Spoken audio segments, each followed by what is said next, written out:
Alright, so this is going to be an interesting one. This is an example of one of my videos getting posted on the shithole subreddit and actually staying up. Usually these get deleted by mods because that's what they've had to do since I've started to critique this game series. That is obviously their prerogative. They're motivated to do that. Maybe you could even say instructed. It almost seems like they have instructions to do that, but one of them has slipped through and is now here, publicly visible, getting comments, getting ratings, and it's got 25% upvoted because, of course, shithole subreddit, this is what they do. But the best thing here is that someone turned up and posted a fucking essay. Holy shit, an actual essay. And this guy, I'm quite sure this is a guy that was in my Discord about a year ago.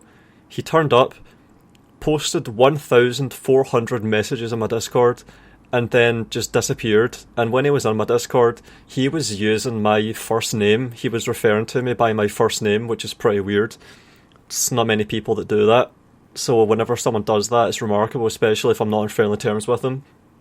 And also, he claimed to be a game designer, or to at least be a student working on getting there as one.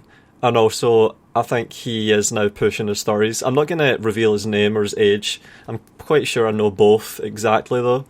So I'm just going to get on with responding to this effort post. First of all, let's do this. Alright, I'm going to copy this into a word counter.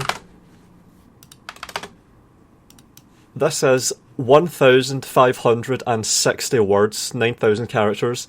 So this is going to take 6 minutes to read, and this probably took more than an hour to write, maybe even a couple of hours to write. Fucking hell, 76 sentences, 20 paragraphs.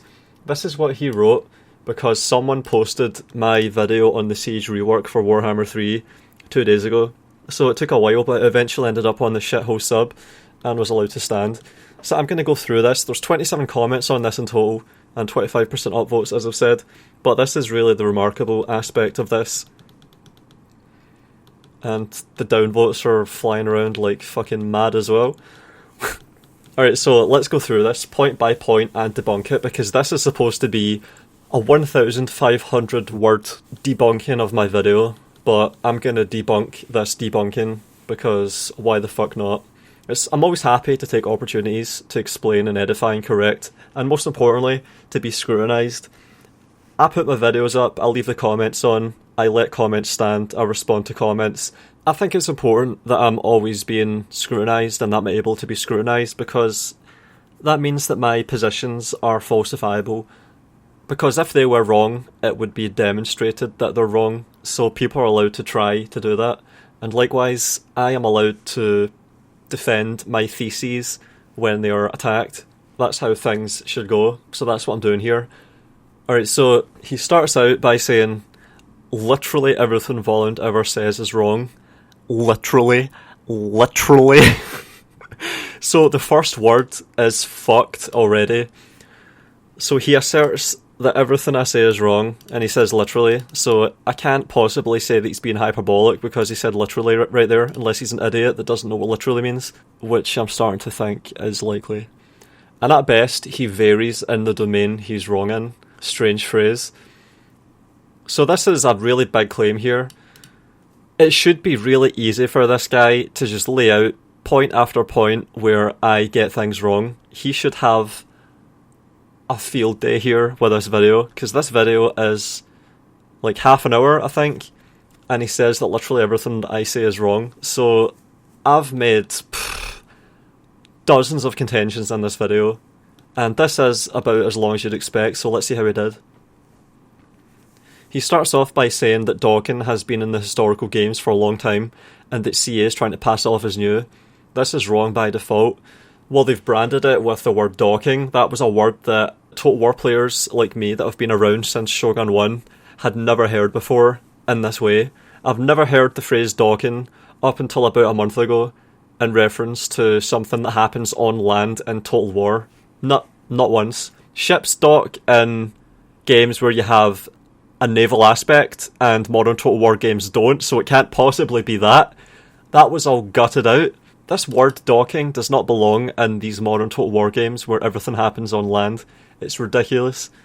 Why is the word docking suddenly appearing after Total War has decided to abandon the seas? He goes on, this is wrong by default, as the change is that docking now provides a different set of modifiers compared to the minor leadership buff that the current and past sieges gave to docked units. No. In Shogun 2, the bonuses were to reload and accuracy. If you put bows or guns on walls in Shogun 2, their combat stats were buffed so that they could shoot faster and more accurately. Let's get this and let's make sure about this.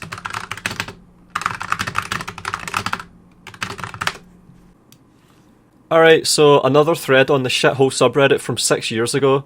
So this is from before Warhammer came along. And I have also referenced this in my Impossible Battles series before. I've described this in videos, so I'm not learning this right now. I've always known this. He has made a statement 1 day ago that is immediately refuted by a simple Google search. If I remember correctly, in Shogun 2, KV rules specify an accuracy and reload rate increase of +10 to units on walls. I have no idea if this applies to the little fences you see around town buildings in Rise of the Samurai. And also in Fall of the Samurai. So I'm correcting this guy too, or at least I'm improving his comment. You also had places that you could put men in Fall of the Samurai on little buildings. I posted about this in my Discord recently. Let's have a look. There it is. So I posted that on my Discord a few weeks ago because I found it. And then there's a picture I took of it. Shit. Yeah. That's them getting hit by Armstrongs while they're standing on it. And there's the building. Fall of the Samurai, so it's in Fall of the Samurai too. But I digress. This guy just explained that in KV rules, so he's appealing directly to the source for confirmation, empirical confirmation. You can check it your fucking self. You can check it yourself. So he is wrong already. He says, this is wrong by default. But he's the one that's wrong. So he is currently 0 for 1 against me. Which is embarrassing, because he just said here literally everything I say is wrong. So, not a great start, folks. It's not a great start already. He started off here with this, and it only got worse. Let's see if he can score a point against me. No claim of it being a new feature. Why are they showing it in marketing?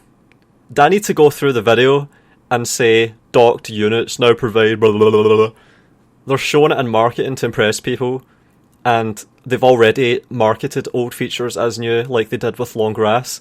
So they have a track record of marketing old features from decades ago as if they're new. So it wouldn't even matter if they did it in this case, they've been known to do it. And the implication when you're marketing something is that you show things that are new. What the fuck is the point in a marketing budget and CGI trailers if you're not going to show things that are new? Do people market projects that they finished decades ago? No, they market things that are new with aspects that are new. The implication is that it's fucking new, and that should be obvious. Do I really need to explain this? I think he's down again on that one. Immediately after, he questions that leadership is a renamed morale. Is it not? Am I wrong about that? Correct me if I'm wrong. What do you mean questions? Questions? I state it. I state that it is. I'm convinced as fuck that it is. He somehow manages to sound dismissive of it, despite it being nothing but a label. What is this? A weird narrative refutation? What the fuck? Are you going to narrate my life for me? Like, oh, he puts one foot in front of the other. It's the name of the equivalent stat in Warhammer. Yeah, so it's morale. Fucking morale. Which should be obvious to anyone with a shred of intellectual honesty. How could it? I've never played it and never will, and I made that clear as well. Intellectual honesty doesn't come into this. I've only ever heard the word leadership occasionally and wondered what the fuck is that, and then I've had someone say, oh, that's morale, and then I've just been like, oh really? Weird, why did they do that?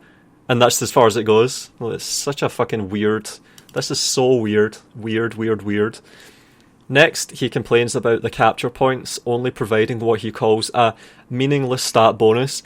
That's literally more relied upon in previous games, especially his beloved Shogun 2. I wouldn't say it's beloved, I would just say that it's the go-to Total War in 2021 after nearly a decade. If it's beloved, how come I didn't play it for 5 whole years after Rome 2 came out and disgusted the fuck out of me? And had been downplayed to allow both standalone unit stats and player actions dictate more of the battle flow. It turned out to be more necessary than expected on sieges, which was why its new effects are emphasised. I don't know what he's getting at here. Like, this is really strange. It's very obvious that these modern Total War games got out systems and replace it with shortcutted numbers and progress bars. Systems and mechanics have been gutted out and replaced with number bonuses and malices and flags that toggle on and off and progress bars that go up and fill up. It's really obvious. I could find examples of this all day. I could just go back to old Total War games, find things that were actually simulated and systemic, and explain how it's just been digitalised into numbers.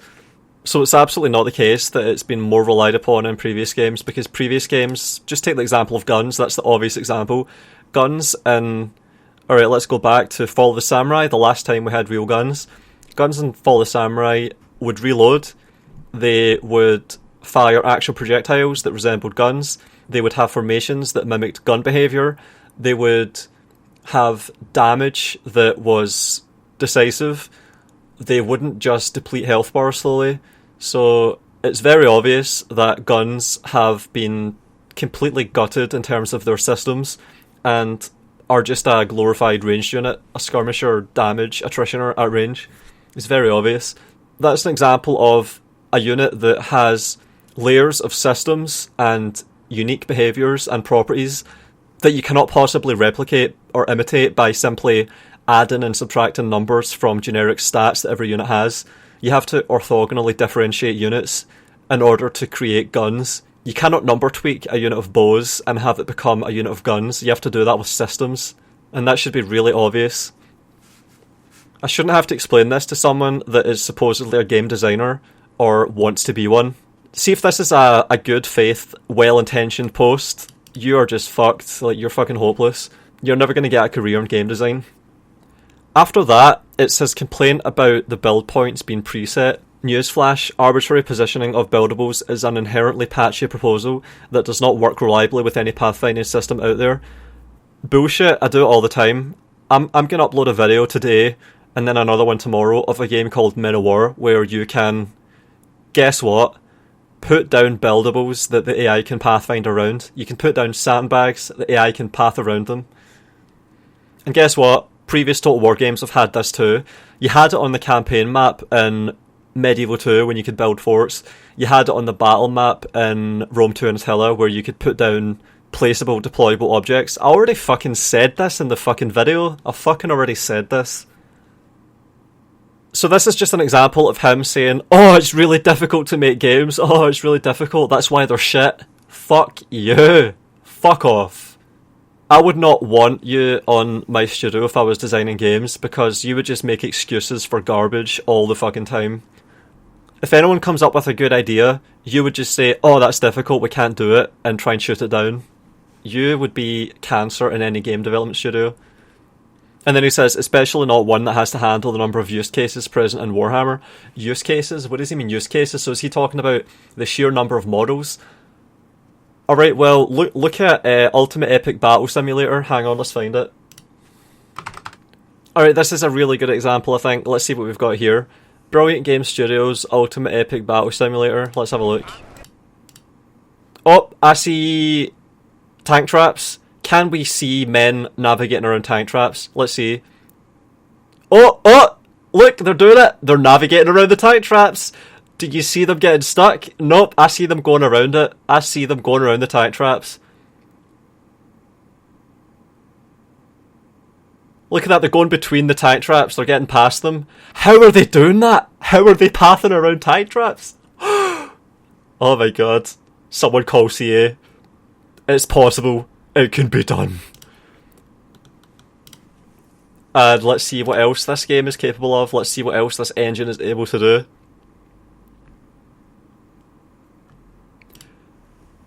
What's that? 10 million characters on screen? 10 million? Oh, 10 million, that's like two for every person in my country. Holy shit. Let's see it then. Come on, 1080p this. I'm uploading right now. Come on. Load in. 10 million? So you can navigate tank traps and have more than 5,000 guys? Oh wait, is that some... Look at that, it's almost like fluid dynamics, look. You have them running between the formations.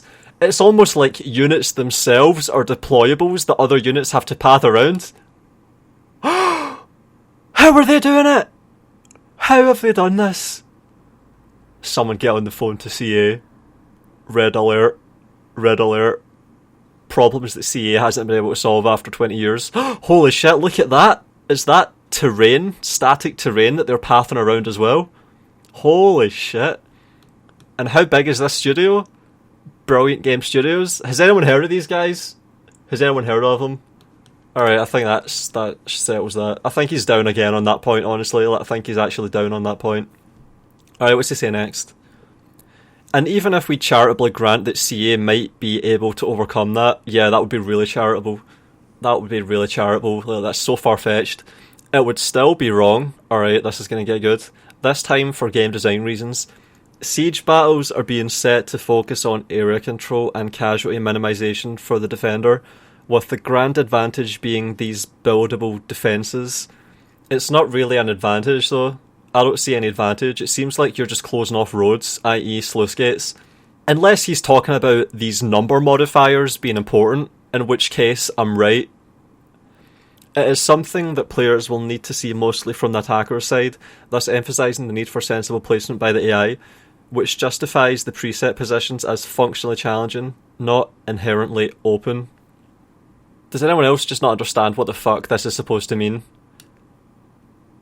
Players will see mostly from the attacker side. So the player's attacking most of the time, alright, I'm following up until there. That's emphasising the need for sensible placement by the AI. Yep, so it's the AI that has to decide how to place it, okay. Which justifies the preset positions as functionally challenging, not inherently open. What does this mean? Preset positions as functionally challenging, not inherently open? I don't know what the fuck that means. That's just nonsense. Challenging and not open? What the fuck? Open as in, like, streets? Like, what the fuck? Immediately after, he claims that the build and demolish times are too short, comparing them to the Men of War series. Oh man, Men of War comparisons are so good. Holy shit. Nothing demolishes this spreadsheeted number approach of modern Total War, like picking an RTT that has really good simulation, like Men of War. It's so fucking good. There's so many analogues and parallels. It's hilarious. He shows his ass once more by attempting to equate the absolute time and action in a game takes with some fundamental rules about what constitutes tactical play. None of this happened. If you, I don't even have to go back and listen to him on video. I just know what I would have said. I would have said that something like 5 or 15 seconds is insignificant, and that there are other RTT games that have much longer spans of time. So the description by the narrator as lengthy is completely wrong, because 5 seconds or 15 seconds is nothing. How far can a unit run in Total War in 15 seconds? It's not much. 15 seconds is about a quarter of the time it takes melee to resolve in Shogun 2. It takes like 45 or 50 seconds for 2 units of Katana Samurai to resolve, so 15 seconds is no time. Total War has always had faster tactical battles than Men of War, as Men of War is focused on attrition and tank-based pushes. Yeah, in Men of War, games can take an hour, whereas in Total War now, games take 5 minutes. Well done, you spotted it. In Total War, 15 seconds to set up a position is a long time, especially within the narrow ranges that are found within cities. I don't know, I think it would take more time to climb up a ladder. You know those pink things that were going up ladders? I think it would take an amount of time comparable to this 15 seconds, so I don't know how you can say this is a long time. How many of those pink things are going to get shot off the walls in 15 seconds? I bet you it's not many. It is far more than enough for the building of a given defence to be made useless by enemy manoeuvres. I don't think so, that sounds very implausible to me. Are you talking about cavalry that run around a city block? Because that would take more than 15 seconds, and you would see it coming for way longer than 15 seconds too. It's far more than enough for the building of a given defence to be made useless by enemy manoeuvres. I think it's a short enough time period for kids with short attention spans and not much ability to think ahead or plan to use it reliably without getting frustrated, which, it should be obvious to you, is exactly what they're going for. It's sad that I have to explain this in 2021. It's really, really cringe that I have to defend this and let you die on this hill for no reason, which is exactly what the decisions on timing should allow for, just enough to let the player commit errors. Well, if it was to let the player commit errors and it required some forethought and planning and actual meaningful action and intent, it would surely be way longer than fucking 15 seconds, because as I've said, compared to other things that you do in the game and compared to other things that you do in other games, 15 seconds is nothing for what should amount to radically changing the battlefield. In these games where you can't access functions with the keyboard, it's going to take people 5 or 10 seconds just to click these buttons to get it started. It takes way more than 15 seconds to burn down a tower in Three Kingdoms. Way more than 15 seconds. It should be fucking obvious to you that 15 seconds is really short, and it's just cringe that I have to defend this and elaborate on that. It's fucking cringe. I mean, there's nothing else to say. Why would you argue this unless you're just gonna nitpick and be butthurt about everything? Just be a contrarian and push back about every fucking little thing that you can. Is 15 seconds a long time? Just ask anyone that and they'll say no every time. I mean, it's fucking obvious. It's such a stupid thing to contest with. Volland immediately loses again. Oh man, this should be good. I think he's down 0 for 4 at this point, so oh man, let's see if he can get it this time. On something that even the main shithole subreddit community thinks should be within reach, he somehow finds it impossible to believe that Defender might want to retake some area during a siege. This is plainly idiotic lack of imagination, as any defender worth their salt should be trying to win, not just turtle ever backwards. Well, that's how you win. That's how the defender avails of their advantages, and it wasn't me that fucking decided this. It was CA when they clearly decided that attackers shouldn't be able to build defences. They decided that they shouldn't be able to do that. So it was them that thought, alright, do you know what? Almost no one is going to try and sally forth from their last bastions and go into the city again. So to make things easier for us, we are just going to decide that attackers can't build defences. Yep, just to make things easier. Almost none of them are going to want to do that, and they shouldn't want to do that. And we're going to just completely preclude that possibility, so they're not going to do it. It was CA that decided that, you fucking clown. Plainly idiotic lack of imagination. It's so ironic that people make my case for me. So CA have implemented something shoddily, and then on top of that, they haven't even allowed a reversal of it. They've probably actually dug through and made sure that the attacker can't do something that the defender can. And they decided that on the basis of their own lack of imagination. And what makes this really funny is that I pretty much pioneered sallying forth in sieges and Total War and demolishing attackers with pure ruthless efficiency while they are trying to approach the walls and they're vulnerable. Like, I've got an entire video playlist showing that, where I do things that have quite simply never been seen before. Sometimes a decade after the game came out, so this is really cringe. At this point here, any defender worth their salt should be trying to win. Do you know how you win as a defender in a siege? By fucking defending. That's how you do it.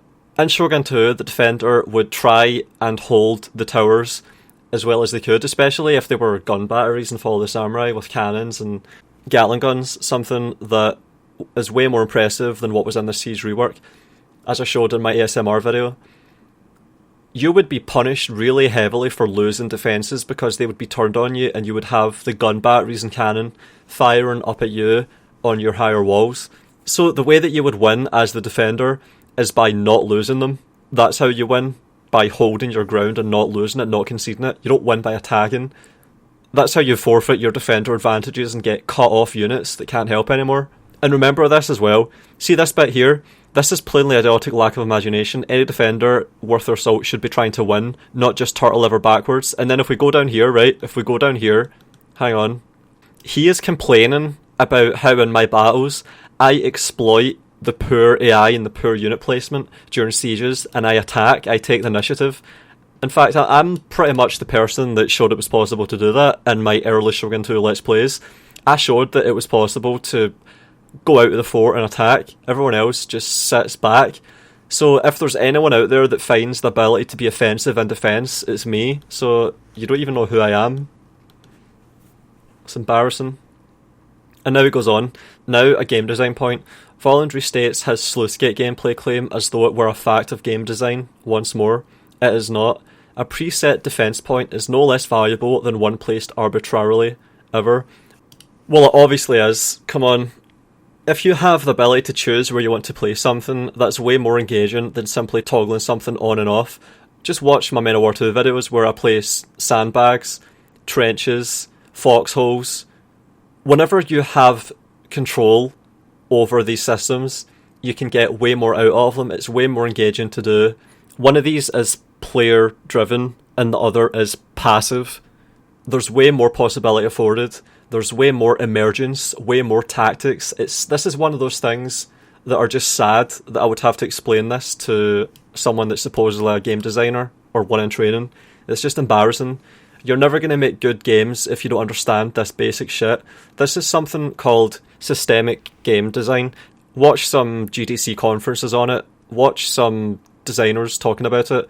Warren Spector, Doug Church, Harvey Smith, Raphael Colantonio, all of these people that are responsible for emergence and systemic design and possibility spaces. If you don't understand this and you're in game design, that's just sad cringe. To sum up this point, needlessly and spuriously advocating against the player having control over game systems that would allow them to impose tactics on the game. In a game like this, Total War, a real-time tactics, one of the most sandbox-conducive real-time tactics games that there are, the ideal medium for player agency and choice and freedom and intentionality. It's just pathetic that you would defend the degradation, the utterly debased removal of this in favour of a completely superficial substitute. It's absolutely pathetic. To rage against those is to show a fundamental lack of understanding in the ideas of constraint-based designs and forcing the player to deal with circumstances rather than allow them to always create their own. Looking at this inherently cheesy, look at me, I'm so clever, Shogun 2 gameplay full of more AI manipulation than literally anyone else on the internet. I'm pretty sure he's fundamentally unable to understand this point, even if I were to guide him through each step for a decade. My videos are about getting as much out of the game as possible. I try and minimise the amount of exploitation. If you look at other YouTubers and what they do, they don't really rely much on tactics or being engaged with the systems. They will just make lines of Yara Shigaru and be passive, and then rely on the AI being dumb to give them the win. Avoidant gameplay, passive gameplay, unengaged gameplay, inactive gameplay. I don't do that. I'm extremely active. I don't even give the AI time to really do anything, so the idea that I would be relying on bad AI any more than anyone else is ludicrous. I am less crutched by bad AI when I play single player and put it on YouTube. I'm always pushing the game and going for novelty, and that's obvious if anyone's watched my videos. This guy has, and he's pretending that there's something they're not. It's just cringe. This is where it just becomes obvious that he's really spiteful. And everyone knows that it's difficult to make good games. Game designers will tell you that themselves. Hang on, I've got a clip for that. It's embracing a philosophy, that is painful for a lot of people. A lot of people don't understand why we do this thing. Why are we able to kill the good guys in our games? Why?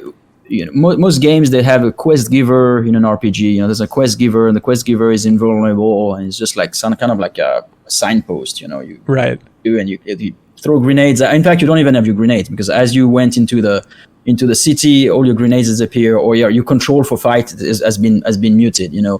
So most games do that, right? And if you have your control and you start shooting at people, everybody's invulnerable, and specifically the quest givers. And we do the opposite of that. We say like, no, let's go on that. Let's ride that edge where everything is still possible, and players are going to be worried that they're going to break the game for themselves by killing the quest giver. But then, like, you kill a quest giver because it just feels fun that you don't like his face, or her, or it's the end of the night. You go like, okay, I'm going to go to bed. Let me just like try something a little silly. Like, I'm going to try to kill the shopkeeper, and you try to kill the shopkeeper, and the guards come in and like they kill you, and then you try again. I'm going to kill everybody, and you kill everybody, and then everybody are dead on the floor, and then you go, that's cool. And then you look, and you search the shopkeeper, and there's some items on the inventory, and maybe a note, maybe a diary, maybe something that feels personal. Now you're feeling as a player that you're going somewhere forbidden, and it's all about transgressing. It's all about getting away with something you were not supposed to do. That's that feeling. Like why so little amount of games let you do that, right? I'll tell you why. It's because it's hard as to do. Because then you your development bloats, and you work for the gray area. You like, instead of like focusing on the golden path, which is what 90% of the players are gonna experience, and 90% of the players are satisfied with, you work on like this gray area for that little amount of players that really care about it. Right? Now, it doesn't mean though that the 90% don't feel it, because even if they never do anything wrong, they never kill anyone, they feel that tension. They know like, oh, I could, but I'm not going to do. I could, but I'm not going to do it, and I don't want to break the game. That tension is actually really adding to the experience. Oh yeah. But it's been a fight all my life, even with my own employees, where. Not all of them, of course. You know, there's some some get it directly. Like they came to Arcane because of that. You know, there's no need for any explanation. They were like, oh yeah, I get that. Some did not get it at first and then converted, and was. So it's because it's difficult to do that they don't do it. You figured it out, and the developers that actually make efforts to have games have meaning, to have tension, to have a good experience. Guess what they do? They put in the effort. They put in the fucking effort. And do you know which developers don't put in that effort? The ones that have bootlickers that make excuses for them not doing it. The ones that are going to buy the game no matter how shit it is, no matter how meaningless the experience is. If none of their players have any respect for the medium of video games, how are developers supposed to maintain any? If people are making excuses for games that have gameplay that's so meaningless that you're just toggling sluice skates, you don't have any actual agency or creativity or ability to conceive your own gameplay and your own experiences. That's why they don't do it, because people make excuses for worthless experiences. It means nothing to pull a lever on a sluice skate. It means something in Men of War when you find that perfect place for a slit trench, and then that slit trench holds the front for the whole fight. It means something in Fallout New Vegas when you come face to face with Caesar and you don't kill him, you let him live. You find out that he's terminally ill and that you can maybe put him out of his misery or let him go on suffering. It means something when you decide whether or not to kill him, just like it means something whether or not you decide to place that slit trench on the hill or behind the bush to the left. It means something. It means almost as close to nothing as it possibly could if you decide to pull a lever that toggles a barricade on and off. Why do I have to explain this? Why am I explaining this right now? And you're a game designer? Fuck's sake. Do you not remember the first time you built a base in Command & Conquer and you could choose where to put the buildings? Do you not remember thinking, oh wow, the power plants that I can put on my own base are just like the ones that are already here as part of this map? Wow, I have control, I'm being creative, it's like I'm painting. Where is your... Why are you so cynical? Why is everything so dark? Where is the life, the vibrance in your gameplay? Why are you so cynical? Why do you despise players so much? Holy crap. Don't ever make a game. Don't ever make one. Oh hey, he almost makes a good point in talking about missile units in Warhammer, but he misses the crux of the issue and is thus wrong. Look at this non sequitur. He doesn't get the most important thing, so he's wrong. Yeah, if only logic worked like that, if only that was how you could actually navigate the world. The issue with missile units in Warhammer isn't a question of opportunity to use all ammo. That's what I said, because it's not really an issue. You expend your ammo, and that's it. You put them behind the line, they shoot all their ammo, easy peasy. It's a question of the ratios at which melee units lose effectiveness when facing missiles.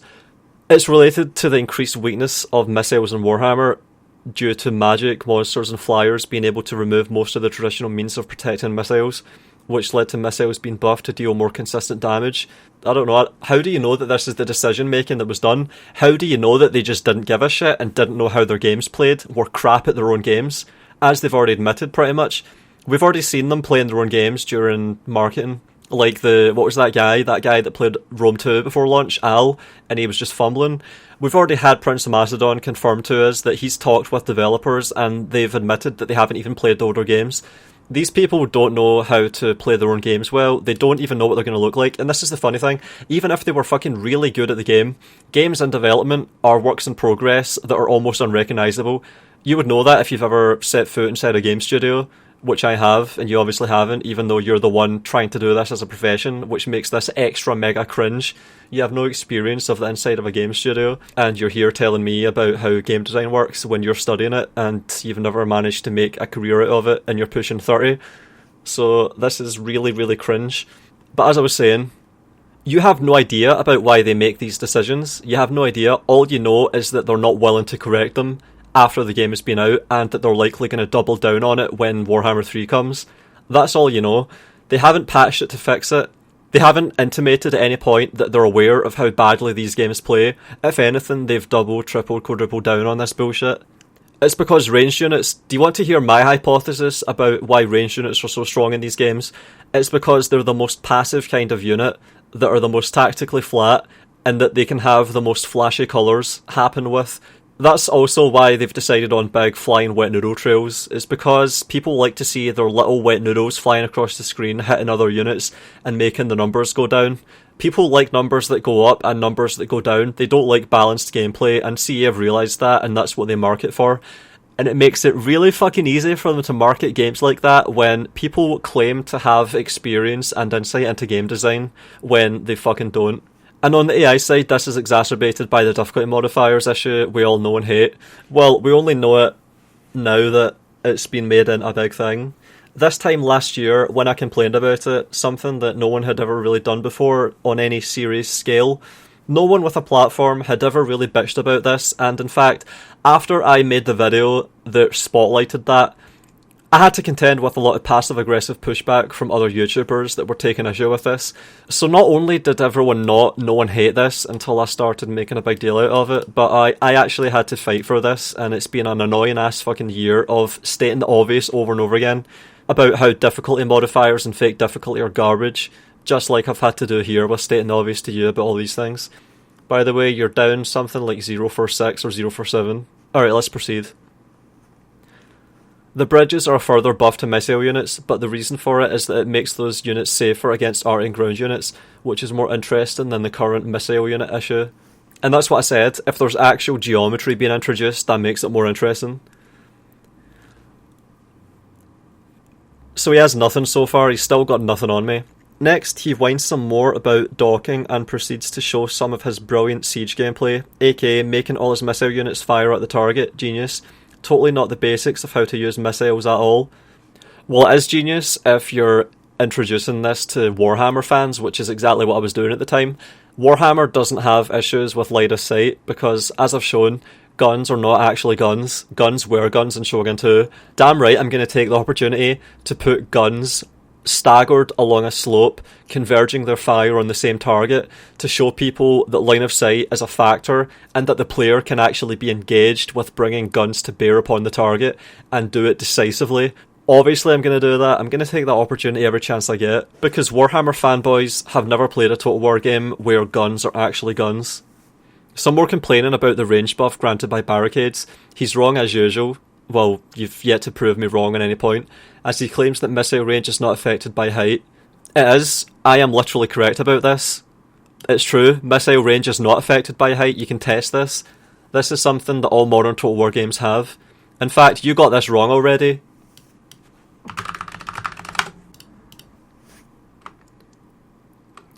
So I made a video last year, September 2020, the height advantage in Shogun 1, showing that ranged units had a distinct range advantage from their height, and then he says here, I'm glad they put this in from the beginning. It's probably one of the few features that survive mostly intact. Look at this. So he's acknowledging the gutting of features, which you would not get from reading any of this. If you were to take all this bullshit at face value, you would think that modern Total War games are great and that I'm full of shit, but as he admits here, they've gutted out most of their features and systems. So he's granting here a year ago one of the premises for my spreadsheeting approach contention, that the systems have been removed and largely replaced with superficial simulations of simulations. Instead of simulating reality, we now simulate the systems that used to simulate the reality 15 years ago. So I respond to this and I say immediately, it hasn't, it's been gutted, which is true, the height advantage is gone. And everyone that knows Total War knows this. Everyone that's played modern Total War games has observed and knows well that being on the high ground doesn't mean that you can outrange other units. You receive return fire as soon as you start firing. No range advantage, and the melee advantage is almost always minimised by difficulty modifiers. Shogun 2 range combat was flat out unaffected by height, at least in the sense of range. After Medieval 2 had it perfected, basically. Don't know about Empire, but between Medieval 2 and Shogun 2, height advantage started to go all wrong. The last game I played that was tactics oriented was Shogun 2, so he's wrong here. He is wrong here again because he said that this survived intact, this height advantage, when it has been completely gutted for 15 years. 14 years, that was gone. So he doesn't know these games. He doesn't know the games, and he's proved it. He's just been wrong again. He was wrong about how the docking works and the modifiers to units that are on walls, and he's wrong again here about the range advantage. He's just wrong. He's 0 for 8 on me or something like that, and I've proved him wrong multiple times, and I was doing it a year ago and I'm still doing it. He doesn't know the games, just like CA. First of all, it is. It's not. It fucking isn't. Look, so he's still getting it wrong. I corrected him a year ago, and he's still getting this wrong. So while I was able to remember his name out of Deja Vu, to pick out individual shitters from the endless clone army of mindless shitter zombie consumer clones, he is unable to remember when he is proved wrong. That's something that you have to get used to remembering. When someone proves you wrong and disabuses you of something that's false, you have to take it on board and remember it. You have to have that hammered into your subconscious over and over again for the next 10 minutes and internalise it and never get that shit wrong again. Because he is just repeating mistakes. It's embarrassing when you can show that you've proved someone wrong multiple times and they still maintain falsehoods. Fucking embarrassing, especially given the context of a 1,500 word essay that's meant to be me getting absolutely destroyed when he's just humiliating himself. Fucking cringe. First of all, it is, and second, a 20% range buff is massive. It can be, yeah, it definitely can be massive, beyond just about any hill in any field battle. Nope. The range advantage that you would get in Rome Total War and Medieval 2 from being on hills, even modest hills, would be way more than that, so nope. In Medieval 2, I fucking showed it in my flaccidification video, you can shoot across the map almost if you're on a hill that's high enough. If you're on the Alps, shooting down at like a 45 or a 50 degree angle, you can shoot multiple times your range. So, no. Second, having this buff applied to Barricade is flavorful. Ugh, what is it with these weirdos and these fucking words? Flavorful? What is this fucking... Oh my god, that's a fucking cringy... Ugh. See, the only times I've seen the word flavorful, IRL or online, has been on this shithole subreddit over the past 6 months. They are weirdos on there. They are weird people. As within a city, it represents a small but critical difference in visibility that comes from that tiny... a position to stand on. What? Critical difference in visibility from standing on a tiny barricade? What the fuck are you talking about? I don't understand what the fuck he's saying here. This is just... There's no way to interpret this that isn't cringe. It makes no sense. If you've ever participated in bull runs in Spain or Portugal... Oh yeah, I've done that. Yeah, I've done that. Oh my god, this is so weird, holy shit. Obviously, minute advantages make all the difference in life or death, real world situations. People collect every advantage they get. But in fucking video games that are meant to be casualised as fuck, where every observation you can make about these games is that they're made to be accessible and streamlined and dumbed down and simplified, he's taken a completely bipolar 180 here. He's already made excuses for simplification on the basis of it being difficult to implement, and now he's arguing on the basis of some weird thing here about visibility. Tiny increases to visibility. See, when I read this, I don't know if this is satire or what, like, see, when I read this, it makes me imagine a sailor standing on a pile of garbage with one of those old brass telescopes, just trying to see the wall of the city that they're in. Like, what? I don't understand what the fuck he's getting at here. This just seems so weird. When have you ever had trouble seeing what's inside your city in a fucking Total War game? I don't understand that. And then he says here, also, there's no such thing as a fake system involved in this, Volund. Yeah, there is. Obviously there is. You know, much of Deus Ex was fake, right? We did some simulation, more than a lot of games, and we certainly saw some emergent gameplay situations that grew out of our simulation. But much of the gameplay, much of what people perceived as the depth of multiple solutions was as hard-coded as anything in an Ultima game or, well, any other game you want to mention, okay? See, if you take away guns and then replace it with something that's made to simulate guns, that is completely fake. You don't have actual simulation. You don't have actual depiction. You have something that tricks the player into just accepting what they've got and doesn't engage them and doesn't give them the opportunity to play the game in a way that they would expect. Everyone that buys Warhammer thinking that they're going to get pike and shot, that they're going to be able to use guns, is being duped because nothing remotely resembling gun tactics occurs. And this is another thing. See, even if you mod in reloading animations into guns in Warhammer, they're still not guns because there's no reloading actually happening. And then he says, sorry to burst your bubble, but nothing in any of the Total War games works as magically or naturalistically as you keep saying, and everything is put there by game designers on purpose. You are never ever ascending above their designs, no matter how cockily you claim it. Alright, well, I'm going to introduce you to something.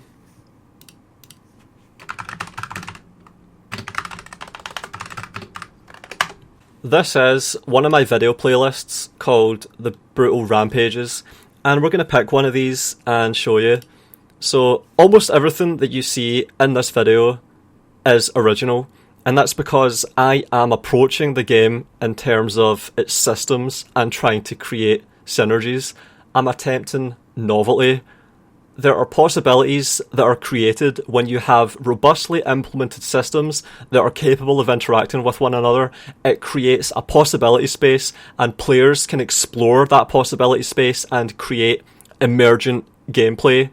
Whenever you have a game that has well implemented systems and you give players tools to explore them, players will be able to create novelty that even the developers themselves had not conceived. I mean, every time you release one of these games to the wild, right, you find players that just find things that you, as a developer, didn't even think of or notice. Yeah. Is there anything that you think players are going to take advantage of? What you just said is totally true. Like, people can get, especially on stream, you'll watch these people that will shoot arrows into the air and fling someone back, and then one of those arrows will hit something that explodes something else. They get so in depth and just understand every single nuance of the game that you really can just get super creative. Yeah. What are you most excited for to see people mess with? Is there any certain ability that you really want to see people break? Well, Dinga and I talk about that a lot, and we send that around to the team whenever somebody has a new stream that's interesting. But some streamers they play the game looking at the story, looking at the world. Other people just are doing the kind of stuff you're talking about, like the Scottish guy Volhound or the guy down in Brazil, Stealth Gamer BR. Those guys are virtuosos, and they're doing the things that you're describing, where they fight for a while, fire an arrow in the air, you're not sure why, they fight some other people, a guy runs out, and then that arrow falls down and hits him, and you're just wow. Dude. And they do it without triggering any of their warnings. No. Yeah. So yeah, I've actually had it confirmed to me by developers that I am ascending above their designs, and I am doing things that even they didn't know was possible. In fact, I've got an entire playlist doing that. So this is an entire playlist of 26 videos, and it's probably the most condensed project of emergent gameplay conception that you'll find on the whole internet. That was the entire point of the playlist. I like how I have this superpower, this ace up my sleeve, where I can just shit on all these Total War shitters that have no idea who I am, what I've done, where I come from, how I think. They just don't understand me and don't know anything about me. They assume that I'm just another Mr. Smart Donkey that just fucking perfunctorily plays games badly, that I don't have any actual motivations or principles, and it just ends up with them humiliating themselves every single time. I love it. He complains about the missile resistance on a fence, He likes to raise missile resistance a lot because he thinks it's a good contrast to the testudo formation's functionality in Rome 1. He is wrong, of course. Still waiting to be proved wrong at any point. When's it going to happen? And his shitty videos attempting to prove his point just show him to be wrong over and over again, much like a flat earther disproving themselves. The way testudo works is exactly the same way as any Warhammer buff, and the only point I'll grant him is that having the visual representation through the soldiers turtling up was neat, but it wasn't necessary. Alright, so he is once again categorically demonstrably false, because he says here the way testudo works is exactly the same as any Warhammer buff, but Warhammer buffs are not directional, whereas testudo and Rome Total War obviously is directional. That was repeated over and over again in my video, The Degradation of Total War's Testudo. Just fucking pay attention. Just watch my videos and pay fucking attention. See if I can go back to one of my videos where I lay this out meticulously, fastidiously, and I make these contentions. I make a lot of fucking claims. I make so many claims, and I make so many observations, so many side-by-sides. You haven't been able to prove anything that I've said wrong. Not only that, but you haven't even watched the videos, or if you have, you haven't fucking been able to pay attention to them. I showed it clear as day that the testudo in Rome Total War is functionally, systemically, completely different from the testudo in all the games that followed. You are categorically, demonstrably false. I proved you wrong with what I laid out formally a year ago in a dedicated video on the testudo that you're presumably talking about here. Just pay attention to it. You're just embarrassing yourself. And they're going to start to accumulate losses from the back. The front is impervious. There's only one body that I can see. From the front, it's almost immune, but from the sides, you see how it's susceptible. And from the back, well, you just look at the results of the rear facing. See all the bodies here? It's a lot easier for projectiles to penetrate the formation from behind.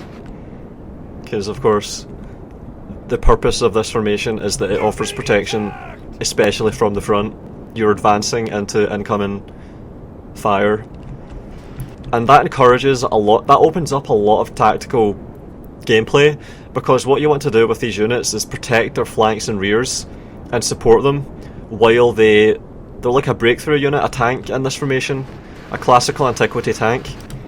And on the subject of tanks, in real-time tactics games with tanks, a big part of the gameplay is that you try and always have your front armour facing the enemy and have your rear and side armour facing away from the enemy, so it isn't being exposed to projectiles that would penetrate it and kill the crew and disable the tank. And that makes so much gameplay around it, and you see something similar to this in Rome Total War, but in modern Total War games you don't have any of that because testudo is not directional. So the scale of the error of this moron in claiming that Rome Total War testudo was the same as all the testudos after it would be like if someone said the tanks in Red Alert 2 and Tiberian Sun take the same amount of damage from all directions as the tanks in Company Heroes or Men of War. It's just a moron thing to say. The guy is just cunted in the head. Just a fucking stupid cunt. More complaints about numbers. Alright, so he's going back to narrating people's lives. This time on a Traps D-bus. Again, numbers are all that there's ever been. No, there's been systems. As I've said, there have been systems that have been robustly implemented that gave players the possibility for synergy, emergent phenomena, agency, creativity, intentionality, depth of play. Just watch any video of Men of War 2 and you can see the systems dictate the gameplay. There's no numbers that happen in front of you. You're constantly using the game's systems all the way through the fight. So it's not true at all to say that numbers are all that's ever been. Numbers are all that there's ever going to be from now on. Because whenever they're going to decide, could we implement this cool system or could we just simulate it with a number that gives buffs, they're always going to pick the latter, and it's all your fault. And then he says, and someone who actually understands tactics would both understand and appreciate that. Watch one of my Men of War 2 videos and look at how terrain dictates the fight in a way that these modern Total War games can't even touch.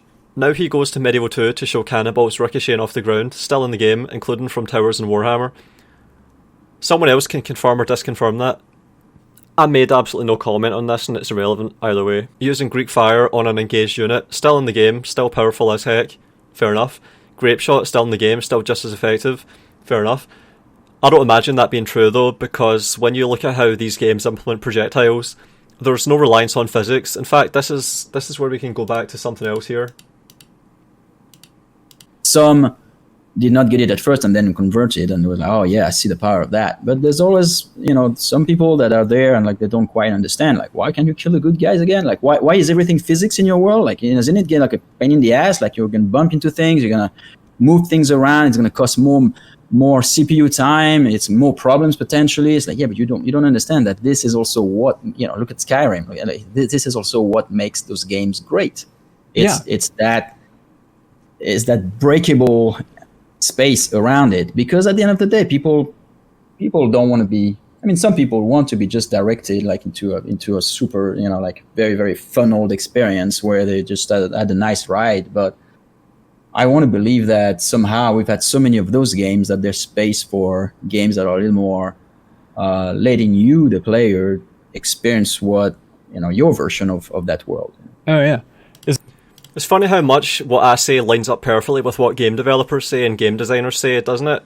And what Spergay neckbeard fucking losers on Reddit have to say just is always at odds with what actual game developers say. Isn't that just fucking funny? And what he said there about physics, why do we have to simulate physics in our games? Doesn't that perfectly mirror what I said, when was this, August the 23rd? Doesn't this just perfectly mirror what I said in my video about Homeworld and how it had a physics simulation, my spreadsheeting video? Didn't I use that example in my spreadsheeting video? Physics instead of RNG, we can take a unit's movement into account when firing a weapon at it in a much more realistic way. If the interceptor is sitting still, or moving slowly and not taking evasive action, there's a good chance it's going to get hit by that bomber's slow-moving anti-capital projectile and take extreme damage.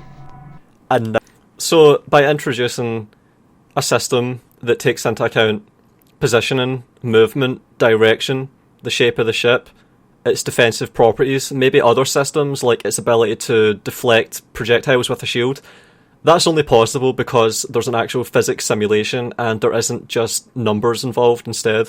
Now here's this simulation in action. Just look at these assault frigate projectiles sending this corvette tumbling around. The projectile and the ship are both objects with a position in 3D space.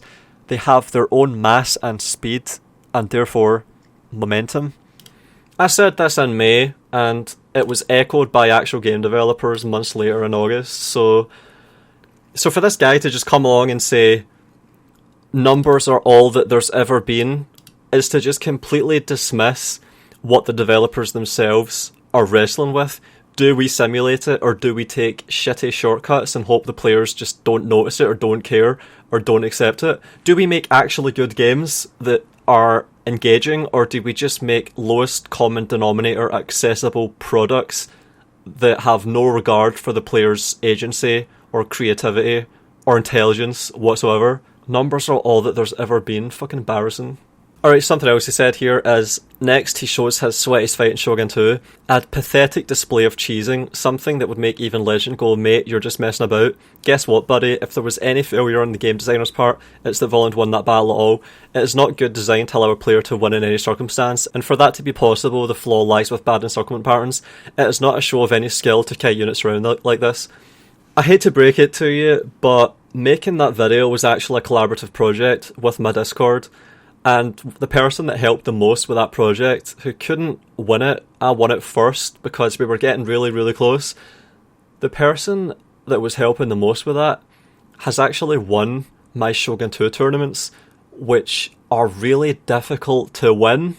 These are tournaments with prizes in the hundreds of pounds where anyone can enter if they qualify and then get to play in the finals. And this guy won those tournaments. And he contributed to me winning this battle eventually after hundreds of tries and close to a decade of trying.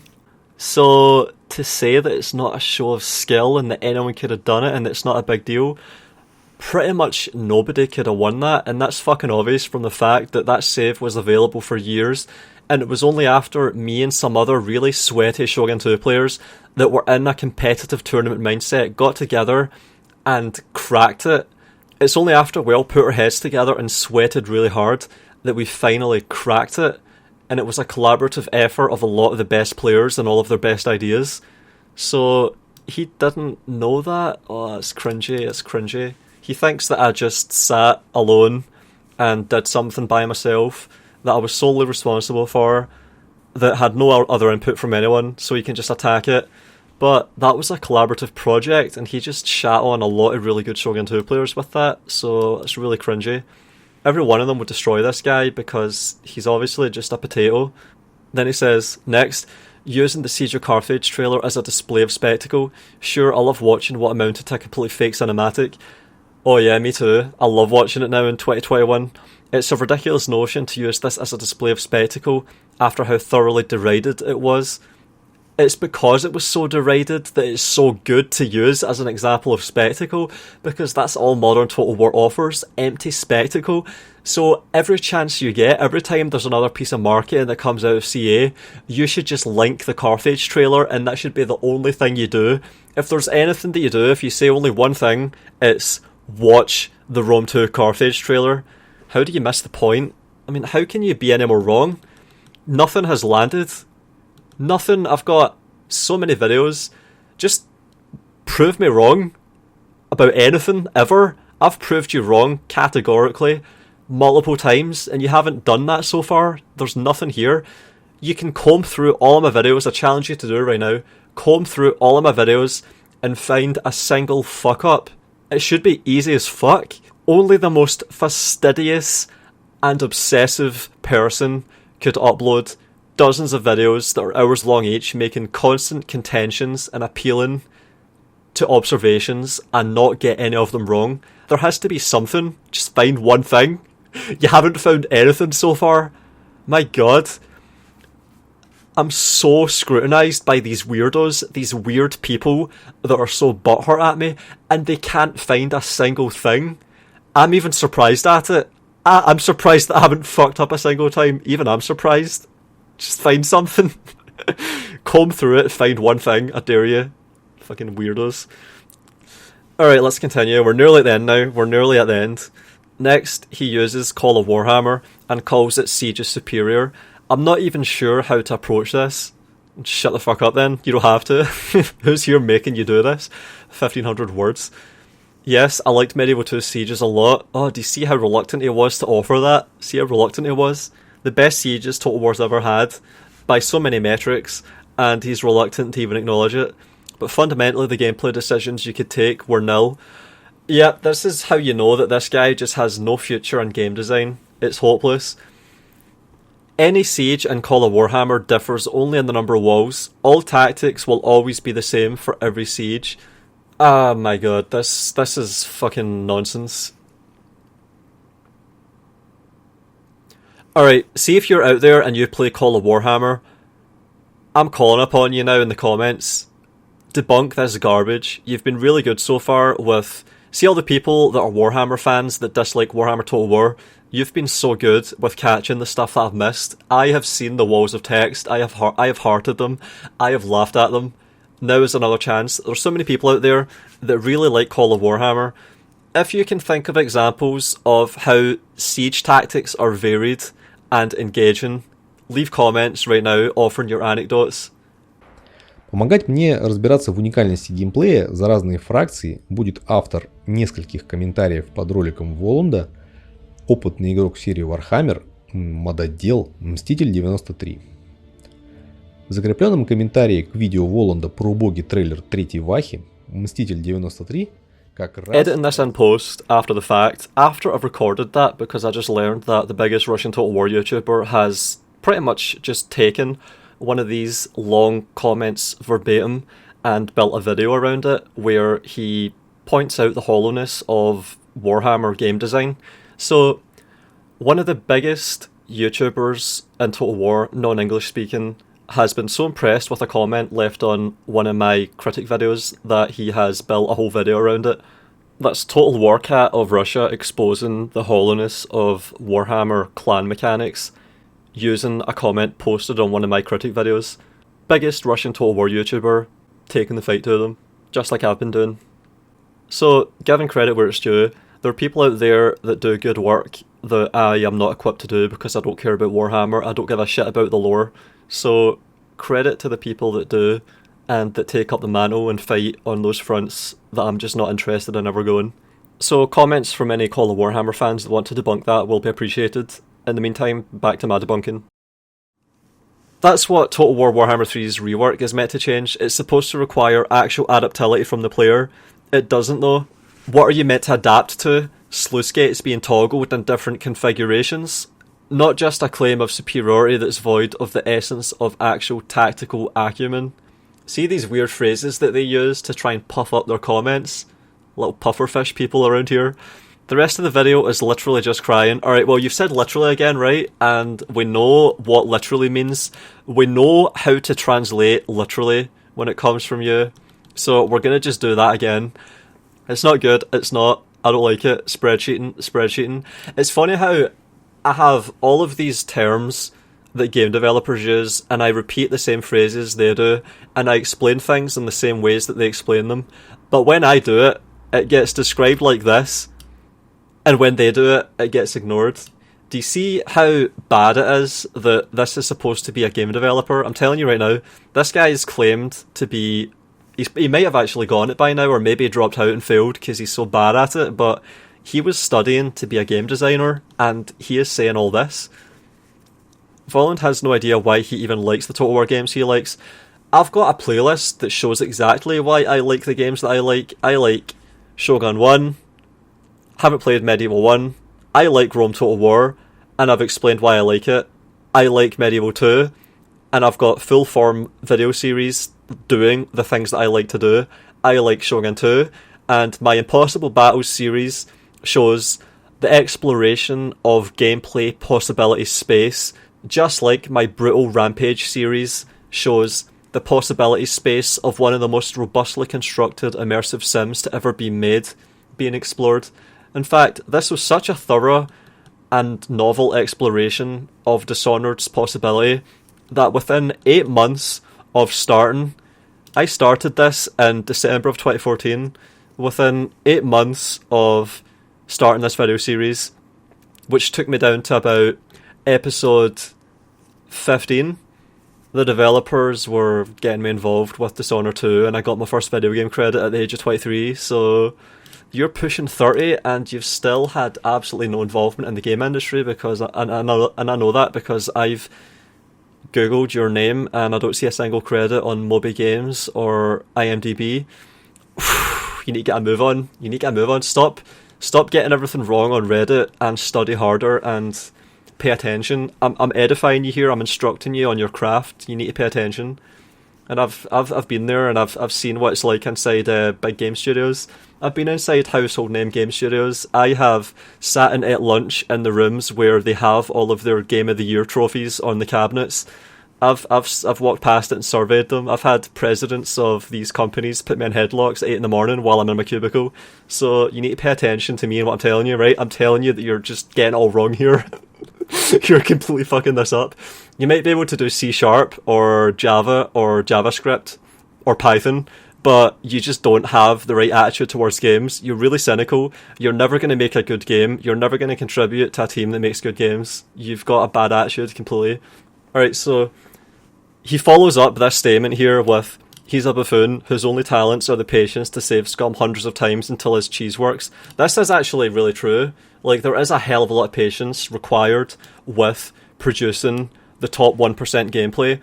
And I don't know why you would be surprised at that, because if I'm going to upload something to YouTube, I'm not going to just hit record and upload the first crap that I produce. I'm going to make sure that I've had the right amount of caffeine, that I've slept well, that I've got a good idea of what I want to achieve, and then I'm going to do it over and over again, and I'm going to upload the best attempt at it. That's what it looks like when you want to be good at what you do. If you don't, you just end up like this guy. A confident accent. Alright, see when people start talking about the accent like this and getting really petty, that is when you know that you've got them and that they have nothing and they're just completely butthurt.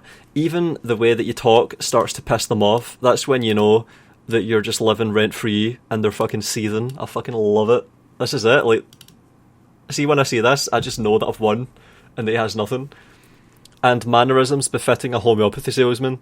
Remember, if I was to talk to game developers that have made good games and actually respect the player's agency and creativity and faculties, they would say that I'm right about this.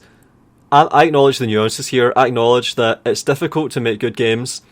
It's difficult a lot of the time to have good simulations and systems, but that if you want to give players a truly engaging experience that respects them and that gives them a chance to really engage with surely the best vision that you would have as a developer, you really have to do the work and put in the effort, and it's always worth it. Those games that did it the best are the ones that stand the test of time. Dishonored was a game that I came back to 2 years after its launch, and then all this kicked off for me. So make good games, it's worth it. It's not worth it long term. It's a bad business model to just make repeated shit games, and everyone's starting to realise that. The game industry is not going to last much longer, I think, as long as it keeps doing this, because people are going to just get sick of it. People are going to just get sick of playing the same shit games over and over again. And deja vu, I just heard that 20 minutes ago from that guy. So, yep, just come back in 5 years and tell me I was right, and I'll be like, yeah, don't worry about it, man. Everyone's a fucking idiot until they're not, you know? Just make sure you get your shit together and that you don't ship any crap games that rip people off, and we're alright. And then this is the funny part. He sells and spreads nothing but snake oil devoid of merit, knowledge, or quality. Yep, he had to elaborate on homeopathy here.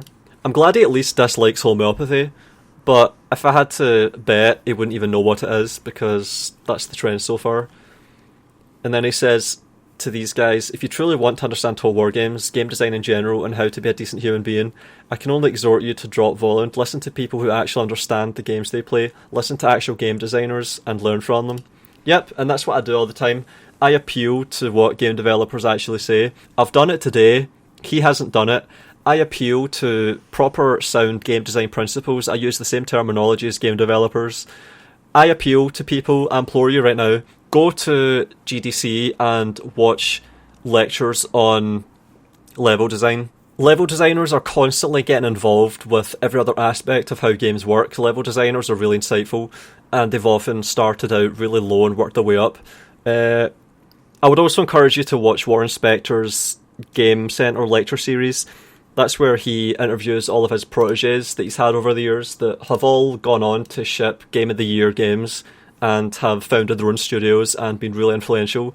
Don't listen to people that are just LARPers on Reddit that write 1,600-word essays that give me the perfect excuse to elaborate and expound even further on what I like to think about and talk about as a hobby, and I get money for doing as a hobby.